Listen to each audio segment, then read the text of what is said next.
बारिश की वजह से पिछले 3 दिनों से चुंकुम गांव के जंगल में फंसे लोगों के परिजन कोसी नदी के दूसरे छोर से टकटकी लगाकर अपनों की खबर का इंतजार कर रहे हैं। आपको बता दें कि रामनगर से 25 किलोमीटर दूर मोहान क्षेत्र के पास चुंकुम गांव के ग्रामीण फंसे हुए हैं। ग्रामीणों के लगभग 2 दर्जन से ज्यादा घर कोसी नदी में बह गए, जिसके बाद से सभी ग्रामीणों ने चुंकुम गाँव के पास ही जंगलों में पनाह ले ली। दुखी तो हैं सर, वहाँ पे मम्मी और भैया और बहू और 2 बच्चे फंसे हुए हैं और हम परेशान हैं, उनसे संपर्क नहीं हो पा रहा है और राशन पानी की कोई सुविधाएं नहीं है। वहाँ पे जंगल में तंबू लगा के हाथी शेर का भी खतरा बना हुआ है। फ़ोन से संपर्क करने की कोशिश करी मगर वहाँ पे नेटवर्क नहीं आ पा रहा है। 50-60 लोग फसरी बाबू और हमारे अदनिया यशा था ये दुर्बा कोष है क्या दुर्बा के धरा को हमारा बगनिया से आप जब पार फसरी हो 50-60 लोग 25 घर बह रहे हुई और 9 सब जगह पड़े। अब हम क्या करूँ, हम ये 2 दिन हमको नना देगा फिर नहीं आ रहे अपने फोन में हमारे एदला वादल बंदा बगनी से हमार ये तो बगनी से जंगल में से ना हमको फोन नहीं करन कथा अब हुई 4 दिन से बात कर दिखे है सहा दे फोन नहीं कर जान हम ये लेट पड़ा मुनिया आ अपन सारे रात भर मुड़ते छो। ये चुंकुम गांव के काफ़ी सारे लोग गांव में ही फंसे हुए हैं जिनका आने जाने का कोई साधन नहीं है।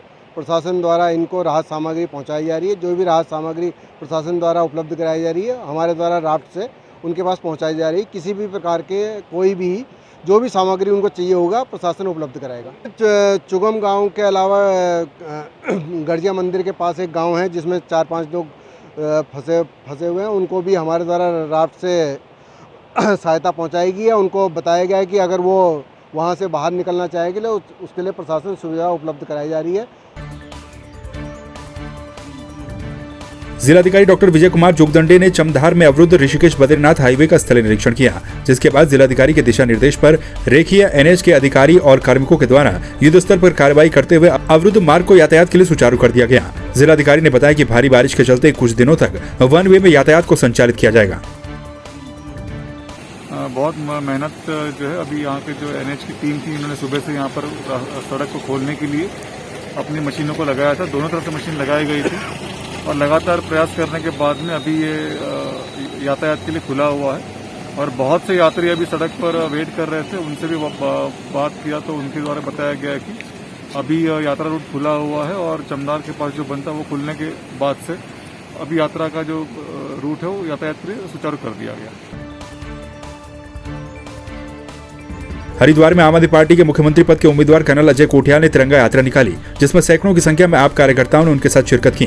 वहीं भगवान वाल्मीकि जयंती पर कर्नल कोठियाल ने वाल्मीकि चौक पर वाल्मीकि की मूर्ति पर माल्यार्पण किया। इसके साथ ही उत्तराखंड में आए आपदा में मारे गए लोगों के लिए सभी ने मौन भी रखा। कैसे रोजगार प्रोवाइड करना है युवाओं को, किस प्रकार से यहाँ पे हम अच्छे स्कूल लेकर के आएंगे, किस प्रकार से शिक्षाओं की वो ये जो अपने स्वास्थ्य की सुविधा है वो कैसे लेकर के आएंगे, उनको हम कैंपेन में दिखाएंगे और उसी के साथ में हम जनता के बीच में जाएंगे आगे। हम आज आशीर्वाद लेकर के अभी इसके बाद क्या हो रहा है, कर्नल अजय कोठियाल यहाँ से खुद जा रहा है कुमाऊं में और ग्राउंड पे जिस तरीके से उसने केदारनाथ में काम करा है उस कार्रवाई को करने के लिए तो हमको वो जज्बा भी बताना था कि हर जगह कहीं ना कहीं टूट फूट हो रखी है। तो हम ये यात्रा तो स्थगित कर रहे हैं लेकिन इस यात्रा को हम लोगों को बचाने के लिए आगे भी बढ़ाना चाहते हैं। ये स्थगित नहीं हो सकती। इस यात्रा के जरिए अभी सारे के सारे कार्यकर्ता जोश के साथ में कहीं ना कहीं किसी न किसी की मदद के लिए मूव करेंगे। बाजपुर में भारी बारिश से हुए जल भराव के कारण व्यापारियों के हुए नुकसान का जायजा लेने और व्यापारियों का हौसला बढ़ाने के लिए प्रदेश बीजेपी के प्रवक्ता राजेश कुमार ने मुलाकात की। इस दौरान उन्होंने व्यापारियों को सरकार के द्वारा मदद दिलाए जाने का भरोसा दिलाया। उन्होंने व्यापारियों को सरकार के द्वारा मदद दिलाने का आश्वासन भी दिया। इस दौरान उन्होंने कहा कि सभी व्यापारियों ने दीपावली के मौके की अच्छी तैयारियां की थी, लेकिन बारिश के चलते उनकी उम्मीदों पर पानी फिर गया है। बहुत सारा नुकसान हुआ है, लोगों के इन्वर्टर भी ख़राब हो गए, फ्रिज भी ख़राब हो गए हैं। बहुत सारे जूते चप्पल की जो दुकानें हैं उनका मंजर जो है मतलब बड़ा भयावह मंजर है। सब लोग बहुत इस मूसलाधार बारिश ने सबके सपनों पे जो है पानी फेरा है, अरमानों पे पानी फेरा, उनके सपनों को तोड़ने का काम किया है। जो हमारे प्रभारी मंत्री हैं यतीश्वरन जी उधम सिंह नगर के, उनसे ही बात हुई है। वो अभी रुद्रपुर हैं, अभी देर शाम तक वो भी यहाँ पर आके हमारे व्यापारियों और किसानों के बीच में होंगे। मेरी कोशिश रहेगी कि हम उनके लिए कुछ कर सकें। मैं बहुत ज़्यादा कुछ नहीं कहूँगा मगर मेरा प्रयास रहेगा कि मैं उनके विश्वासों पे खरा उतरूँ।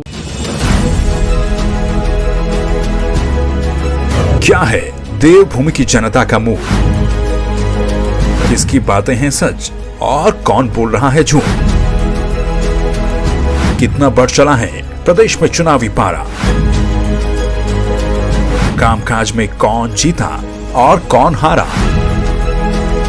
2022 के चुनावी समर में किसका होगा मंगल? देखिए देवभूमि का दंगल 2022 का विधानसभा चुनाव सिर्फ संवाद 365 पर।